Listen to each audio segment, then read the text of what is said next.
Izin untuk share ya, share ini, share screen bahan materi saya.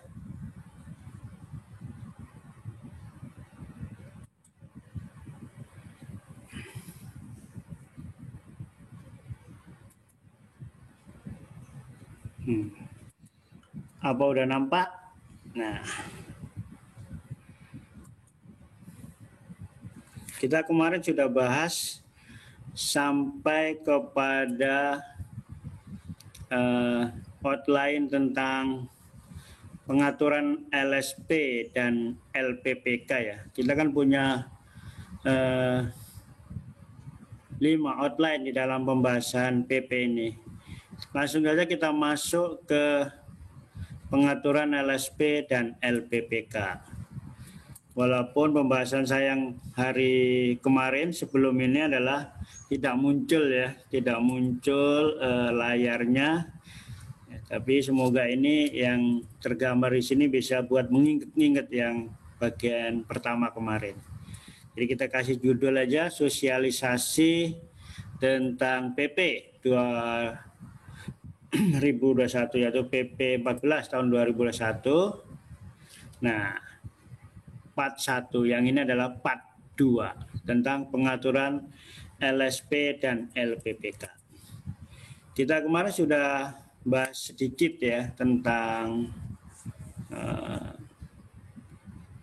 LSP ini, tentang LPPK ini. Nah, sudah kita maklumi bahwa pembentukan LSP itu dapat dibentuk gitu oleh dua. Dapat dibentuk oleh asosiasi profesi terakreditasi, artinya bisa dibentuk oleh satu asosiasi atau gabungan beberapa asosiasi. Bisa dibentuk juga oleh lembaga pendidikan atau lembaga pelatihan yang telah mendapatkan izin ya sesuai dengan ketentuan peraturan yang berlaku. Kemudian diregisterkan ke Menteri PU, baru membentuk, dan untuk membentuknya itu adalah minta rekomendasi dari PU sebelum dibawa ke BNSP.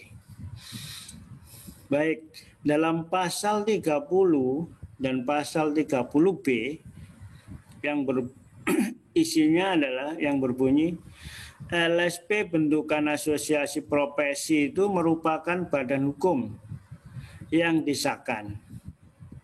Jadi harus berbentuk badan hukum, berbentuk PT begitu. Kalau dulu bisa berbentuk yayasan sesuai dengan ketentuan perundang-undangan. LSP bentukan LPPK merupakan badan hukum atau juga unit yang dibentuk oleh badan hukum lembaga induknya, atau seperti PT PP membentuk LPPK. Jadi itu merupakan unit yang dibentuk oleh badan hukum. Jadi unit salah satu unit dari PT PP Persero, atau juga dari PT Yuti, atau dari Trakindo dan sebagainya, atau Adikarya membentuk lembaga pelatihannya untuk menangani SDM. LSP yang diberikan lisensi sesuai dengan peraturan perundang-undangan setelah mendapatkan rekomendasi dari menteri. Jadi harus direkomendasi dulu oleh menteri melalui LPJK. Jenis LSP diklasifikasikan dan ditetapkan berdasarkan badan atau lembaga yang membentuknya dan sasaran sertifikasinya. Maksudnya begini, jadi kalau LSP dibentuk oleh katakanlah LPPK itu biasanya masuk LSP P1.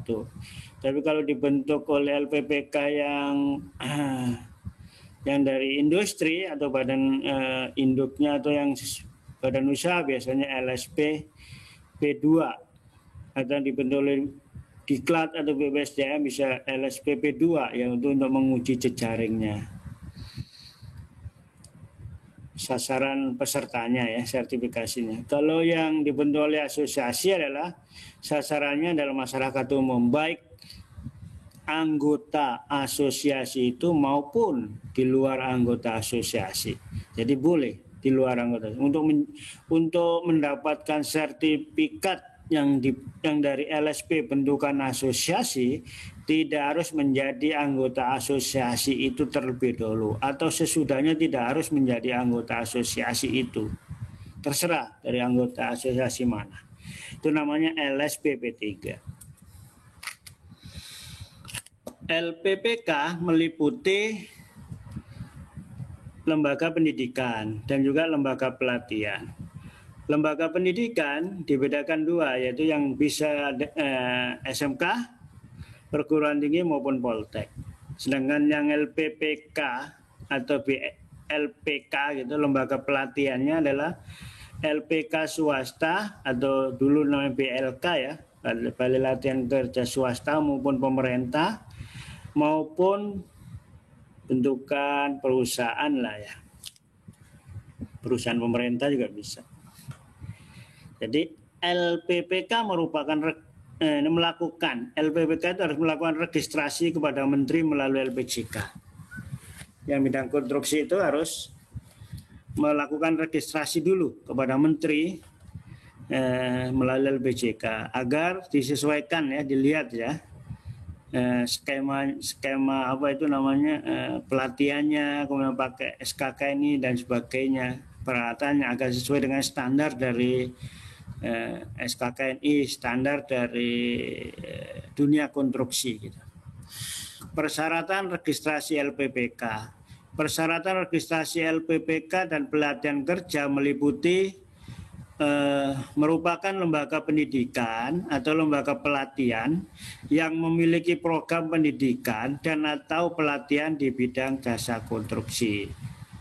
B. Memiliki izin pendirian bagi lembaga pendidikan atau tanda daftar lembaga pelatihan yang diterbitkan oleh instansi yang berwenang sesuai dengan ketentuan peraturan perundang-undangan. Biasanya izinnya dari Naker dan akreditasi juga dari lembaga akreditasi pelatihan kalau nggak salah itu. Ada lembaga akreditasinya sendiri yang dibawahi oleh Naker. C. Memiliki program kerja bidang jasa konstruksi. Jadi pelatihannya bidang jasa konstruksi ya guys ya. D. Memiliki instruktur atau tenaga pengajar dan sarana dan prasarana pendidikan atau pelatihan yang sesuai ya, sesuai dengan pedoman pelatihan berbasis kompetensi sesuai jabatan kerja. Jadi kalau pelatihan las, tukang las pastinya harus memiliki workshop las, peralatan las, kemudian alat pendukung las ya, yang untuk ngelas itu. Kemudian lengkap lah ya sarananya, dan para tenaga pengajarnya juga harus memiliki SKA las atau SKT las dan juga memiliki sertifikat instruktur dari IALKI umpamanya. Apa itu Ikatan Asesor dan Instruktur Latihan Kerja, punya LSP maksud kami, dari LSP IALKI. Oke. Tugas dan wewenang LSP. LSP tentunya mempunyai tugas melaksanakan sertifikasi ya pada kualifikasi dalam jabatan baik ahli sampai teknisi dan operator paling rendah. Sedangkan fungsinya menyusun program kerja tahunan, menyusun dan mengembangkan skema sertifikasi, membuat perangkat asesmen, menyediakan asesor, melaksanakan uji kompetensi, menetapkan persyaratan dan memverifikasi dan menetapkan TUK, memelihara dan meningkatkan kinerja asesor, melaksanakan surveillance, pemeliharaan sertifikasi, melaksanakan manajemen mutu, mencatat SKK-nya konstruksi dalam sistem informasi jasa konstruksi terintegrasi. Jadi yang mencatatkan sertifikat ini bukan perorangannya, tetapi adalah LPPK-nya. Melaksanakan pelaporan penyelenggaraan sertifikat kompetensi melalui sistem informasi jasa konstruksi yang terintegrasi, mengembangkan pelayanan sertifikasi. asesornya, asesor dan skema sertifikatnya, asesor harus tercatat di LPJK. Jadi selain memiliki sertifikat BNSP, maka harus diregister ya di LPJK, dicatat dulu itunya. Memiliki sertifikat asesor dan SKK konstruksi dengan ketentuan bahwa sertifikat asesor untuk yang SKK-nya jenjang 9 itu bisa menguji untuk kompetensi jabatan ahli jenjang 9. Kalau memiliki sertifikat asesor dan SKK-nya jenjangnya itu 8 maka bisa menguji ahli jenjang 7 dan 8.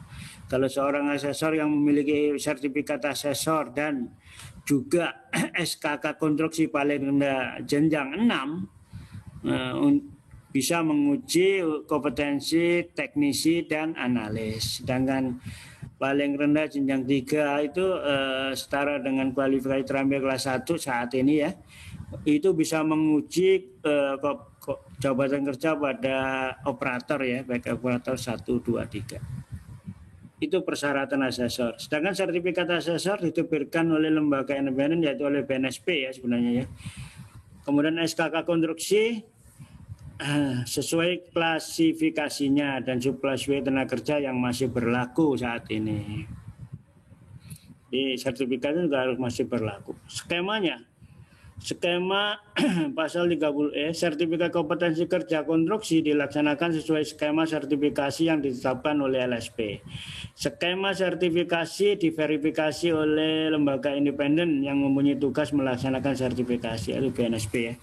Itu pasal 30E. Sedangkan pasal 30J yaitu tentang biaya. Proses uji kompetensi dalam sertifikasi kompetensi kerja yang dilaksanakan oleh LSP dikenakan biaya. Berapa besaran biaya nanti akan ditetapkan oleh Menteri dan didasarkan pada ada pembagian A. Biaya pelaksanaan uji kompetensi itu sendiri, B. Biaya operasional, C. Biaya pemberdayaan SDM LSP. Tata cara pemberian lisensi. Ini yang penting yang sering ditunggu-tunggu oleh teman-teman yang ingin mengajukan lisensi. Tata cara pemberian lisensi LSP. LSP mengajukan permohonan kepada Menteri melalui LPJK untuk mendapatkan rekomendasi lisensi. Rekomendasi lisensi diajukan kepada lembaga independen atau BNSP yang mempunyai tugas sertifikasi yaitu BNSP ya. Lembaga independen atau BNSP tadi melakukan penilaian terhadap permohonan lisensi sesuai dengan ketentuan perundang-undangan. Menteri melalui LPJK mencatat LSP yang sudah terlisensi oleh BNSP. Jangka waktu kita sekarang. Berapa jangka waktunya? Jangka waktu pemberian rekomendasi LSP dilaksanakan paling lama 5 hari sejak berkas permohonan dinyatakan lengkap. Jangka waktu pemberian lisensi kepada LSP paling lama 60 hari sejak diterimanya rekomendasi lisensi yang dinyatakan lengkap. LSP yang telah mendapatkan lisensi melaksanakan uji kompetensi dan sertifikat kompetensi kerja sesuai dengan skema sertifikasi dan ruang lingkup lisensi yang diberikan. LSP dapat menambah ruang lingkupnya berdasarkan kemampuan LSP dengan cara mengajukan permohonan rekomendasi penambahan ruang lingkup lisensi kepada LPJK yang dapat diajukan setelah LSP memenuhi persyaratan sebagaimana diatur dalam ketentuan perundang-undangan. Jadi boleh mengajukan tambahan lagi sesuai dengan kemampuannya setelah direkomendasi, setelah dilisensi ya. Dalam hal pasal 176A huruf K ini. Dalam hal asosiasi profesi terakreditasi dan LPPK telah membentuk LSP yang telah mendapatkan lisensi dari BNSP gitu, mempunyai tugas melaksanakan sertifikasi kompetensi kerja sebelum PP ini diundangkan gitu. Nah, teman-teman yang sudah mendapatkan lisensi ini yang sebelum PP ini diundangkan tetap dapat ya melaksanakan sertifikat kompetensi kerja di bidang jasa konstruksi dengan menyampaikan permohonan pencatatan kepada Menteri. Jadi harus izin dulu, dicatatkan dulu. Persyaratan pencatatan. Surat penetapan akreditasi asosiasi profesi oleh menteri yang masih berlaku atau izin pendirian bagi lembaga pendidikan atau lembaga pelatihan ya yang diterbitkan oleh instansi yang berwenang. Kedua, skema sertifikasi untuk jabatan kerja di bidang jasa konstruksi sesuai lisensinya, ketersediaan asesor sesuai klasifikasi layanan lisensi di sarana dan prasarana tempat ujinya dilihat nanti dengan skema yang dimiliki dan ruang lingkup lisensinya. Ini semua yang menjadi persyaratan. Berbicara ruang lingkup lisensi, pasal 30G dan 30H dikelompokkan begini, unsur pembentuk LSP. Karena dari asosiasi terakreditasi, pesertanya dari mana? Dari mana saja. Kualifikasinya ahli, analis atau teknisi sampai kepada operator. Klasifikasinya menyediakan sertifikasi kompetensi kerja dengan klasifikasi dan subklasifikasi asosiasi profesi pembentuknya gitu. Kemudian perguruan tinggi, politeknik atau SMK. Pesertanya adalah tentunya peserta didik lembaga pendidikan itu atau lembaga pelatihan itu juga. Dengan kualifikasi analis teknisi, ahli, analis, atau teknisi, operator, semua bisa. Kalau SMA kan operator, kalau politeknik itu analis teknisi, kalau perguruan tinggi itu ahli. Jadi semua klasifikasi dan subklasifikasi bidang keilmuan jakon yang sesuai dengan jurusan bidang studi lembaga pendidikan itu yang bentuknya. Nah, bagaimana kalau lembaga pelatihan kerja LPK swasta gitu, pesertanya dari mana? Bisa aja dari jejaringnya ya, atau dari peserta didiknya juga. Kualifikasi ahli, analis, teknisi dan operator semua bisa. Dengan satu klasifikasi dan paling banyak ada 5 subklasifikasi yang dimiliki. LPPK pemerintah, pesertanya dari mana? Dari ASN pada unit LPK dan instansi induknya serta jejaringnya. Kualifikasinya apa? Analis bisa, teknisi dan operator atau ahli ya. Semua klasifikasi dan subklasifikasi bidang jakon boleh, tapi yang sesuai dengan lembaga pelatihannya.